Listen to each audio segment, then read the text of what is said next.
Hey YouTube, welcome to the Voyage. This episode is actually going to be me more or less reviewing Galactic Civ 2 and talking about a potential format change on this channel. The potential format change will occur later in the video. So I'll post an annotation here so you can skip straight to it. Anyway, I'm going to get into the review of this game. Now let's start with the basics. Gal Civ 2 is a 4X turn-based strategy game. By 4X, 4X is explore, expand, exploit, exterminate. Yeah, it's a game I find fun. It definitely caters to a niche audience because it can be very slow to build up and then have its periods in the middle of the game, mid-game. This is end-game and it's actually fairly slow. Where the game itself is slow, where it feels like turn after turn after turn, nothing's going on. And on occasion, if you let it, it can feel a bit too micromanagey. After my last war, which was against these guys, the Korath clan, I had a bunch of people collapse around me. The Altarian resistance, and then they gave all their planets to me, so my space literally doubled real fast. But I'm actually ignoring all the colonies from the Korath clan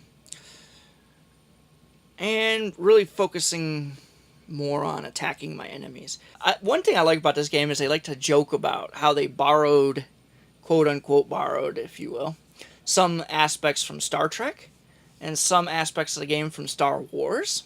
When you build a Terror Star, it says just make sure no kids can manage to shoot through the vent port or your entire thing will explode.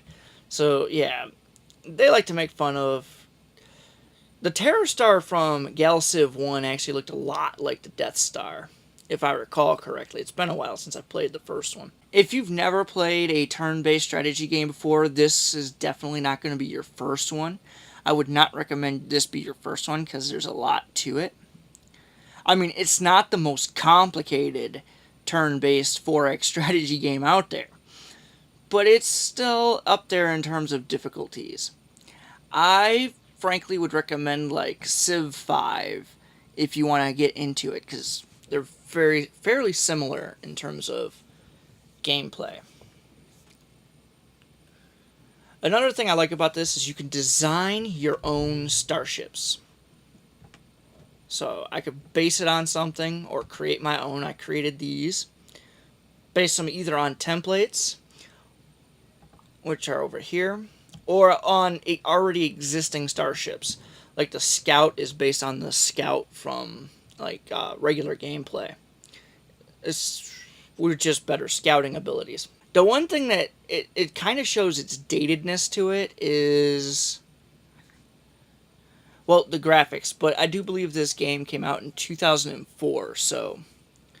But you know, the graphics are kind of dated. Another thing is, it can at times be very easy to scare the crap out of your enemies and ensure that they never go to war with you. So if you wanted to win through a victory, like a domination victory, you're pretty much going to have to go to war on your own. In this game, I've only been to war once against my will. Everything else, I had to declare it myself. Alright, now that's the end of that review. Now for the format change for this particular channel. As a lot of people know, I haven't really been playing Star Trek Online very much lately. I believe in the last month I might have played it maybe 4 or 5 times. I should actually stand corrected and say in the last month or 2. So what I'm planning to do is do skits where I make fun of certain bugs and stuff in games. Not necessarily bugs, but I mean, some of them can be bugs, but like certain mechanics that just seem weird, but do them in a live action style. Like I have a few from Star Trek Online that I want to do. I have 2 that I definitely want to do, but 3 that I'm planning. Yeah, it's not going to completely replace my playing through of games like the Voyage has been, where I discuss video games and inside the video games, but just expanding it so I could think of more content. Since I don't play Star Trek Online very much anymore, and in some cases I'm kind of out of touch with the community, I can no longer provide accurate commentary on what's going on in the game and in the community, so there is that one of a problem. Alright, well, I know some of it wasn't too good, but my vlog talks a little bit more about it. So until next time, have a nice day.